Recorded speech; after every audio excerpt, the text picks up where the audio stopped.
Deep beneath the Gobi Desert, near an isolated city called Wuwei, engineers just did something no reactor on Earth had pulled off before.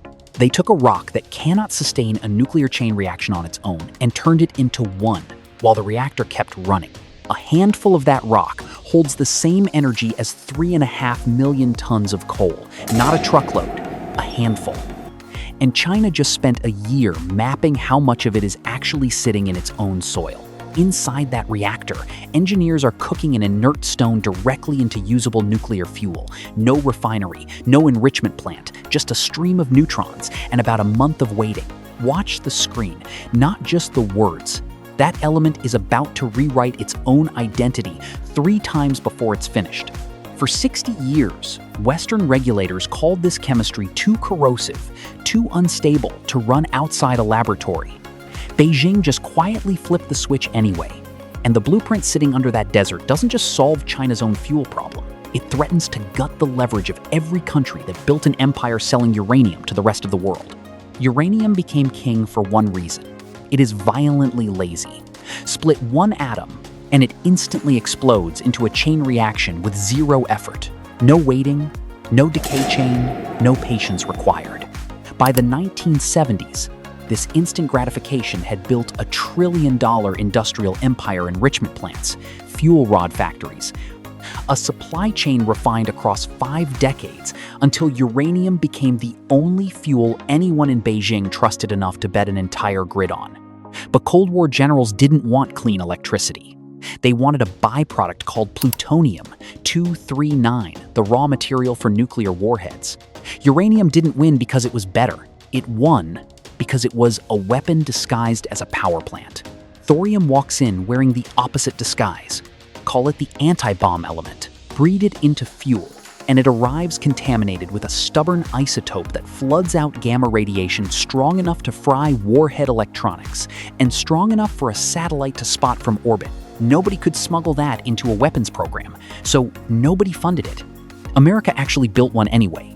At Oak Ridge National Laboratory, a working molten salt reactor ran for 4 straight years, starting in 1965. Real fuel, real heat, real proof the chemistry worked. Then, in 1969, Washington deliberately pulled the plug. 5 decades of revolution got buried in a government archive, leaving the door wide open for China 50 years later. Which brings the story back to today. China now runs 63 large reactors, and every one of them still needs a foreign hand near its own power switch uranium, shipped in from Kazakhstan, Australia, Canada, countries Beijing doesn't control and can't fully predict. A war, an export ban, a blockade anywhere along that chain, and the lights start to flicker at home. Forget refueling trucks.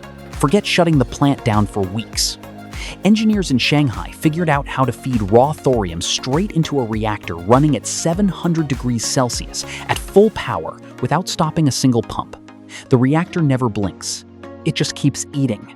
This project moved at a pace that stunned outside observers. China's Science Academy greenlit the budget in 2011. Ground broke in 2018. By 2021, the reactor was already finished 3 full years ahead of its own schedule, while most of the world was still arguing over whether this chemistry was worth funding at all. Then the pace kept accelerating. Critical within 2 years of breaking ground, full power within months after that. And then, without ever pausing the reaction, engineers started pumping fresh fuel into the loop, something no molten salt reactor on the planet had ever managed outside a research paper. November Sarist, Duani Lime. Shanghai's engineers confirmed it. That inert rock from the opening of this video had transformed itself. Live. Inside the reactor, the salt stream was quietly printing its own nuclear fuel from scratch, and physics had nowhere left to hide. The breeding cycle wasn't theory anymore. It was running. 60 years after Washington buried the paperwork, a single institute in Shanghai just finished the sentence America started. And a reactor that manufactures its own fuel out of ordinary sand raises a much bigger question. What happens to every uranium mine on the planet once nobody needs to dig anymore? Every uranium reactor on Earth fights the same enemy: pressure. Water superheated past 300 degrees needs a vessel rated for 150 atmospheres just to stay liquid. This reactor skips that fight entirely. The physics of a pressure explosion simply do not exist here. Molten fluoride salt stays liquid past 1200 degrees at ordinary atmospheric pressure. No pressure to contain means nothing left to explode. Not unlikely, not well managed, just physically off the table. If the core overheats anyway, it doesn't wait for a human decision. It starves itself. Heat thins the fuel automatically, and thinner fuel simply can't sustain the same reaction. The hotter it gets, the harder it slams its own brakes. The real insurance sits at the bottom of the vessel. A plug of frozen salt, kept solid by a small fan running around the clock. Lose power, lose the fan, and that plug melts on its own within minutes. No panic in the control room, no operator decisions. Just fundamental physics stepping in. When power fails, the fuel falls straight down into tanks built to swallow it and kill the reaction cold. None of this survives without a metal built to withstand what amounts to a nuclear acid. Hot fluoride salt strips chromium straight out of ordinary steel, cracking it from the inside. Shanghai's nickel molybdenum alloy shrugs that off, corroding at a rate measured in micrometers per decade. Even that alloy has one saboteur to guard against: radioactive tellurium, born from the reactor's own fission, that creeps into the metal from inside and turns it brittle. Engineers caught the saboteur early and trapped it in the salt chemistry before it ever reached the wall. Shanghai didn't just build a safer reactor. They built a machine that's nearly immune to the kind of disaster that made the word Fukushima famous. Shanghai isn't stopping at 2 megawatts. The next reactor on the roadmap is 5 times bigger, 10 megawatts, targeted for around 2029. And this one won't just make heat. It will spin a turbine and put real electricity on the grid for the first time. The turbine itself is its own quiet breakthrough, a closed loop spinning on compressed carbon dioxide instead of steam, squeezing more electricity out of every degree of heat while needing no river or ocean nearby to cool it. Park it in a desert, and it just works. Western labs took notice. After decades of near-total silence, American molten salt startups suddenly found funding again, and international nuclear regulators started quietly requesting site visits to a reactor most of them had written off as a curiosity 3 years earlier. Not everyone is convinced the pace holds. Nuclear projects have a long, expensive history of slipping their own deadlines, and a 10-megawatt demonstration is still a long way from powering a city. The next 4 years will decide whether this becomes an industry or just an impressive footnote. Here's the part the highlight reel skips. That reactor under the Gobi produces 2 megawatts of heat, barely enough to warm a few hundred homes. A commercial power plant needs 50 times that output, and China's own roadmap doesn't target one until sometime between 2035 and 2040. That gap between a lab demonstration and a national power grid has swallowed entire technologies before. Fusion has promised commercial power for 70 years running. Nothing about a working 2-megawatt reactor guarantees the 400-megawatt version ever gets built on schedule. Running a reactor this novel also means training an entire workforce that doesn't exist yet: operators, inspectors, technicians who understand a chemistry almost nobody outside one institute has ever handled. Every major nuclear build-out in history has been slowed by exactly this bottleneck. Not the physics. The tellurium cracking problem from Act 4 isn't fully solved, it's managed. Nobody has run this alloy for the 30 or 40 years a commercial plant actually needs, so nobody can promise it survives that long. Real long-term durability data simply doesn't exist yet, because the clock has barely started. Recycling the spent salt is its own unsolved puzzle. It requires vacuum distillation, chemical separation, and electroplating equipment that has to be swapped out by remote-controlled robots, because the salt stays lethally radioactive. Nobody has run that recycling loop at industrial scale even once. And the anti-bomb radiation from Act 2 cuts both ways. It kept thorium out of weapons labs for 60 years, but it also means every gram of this fuel has to be handled behind heavy shielding, which quietly adds cost and complexity nobody puts in the press release. None of that makes this a failure.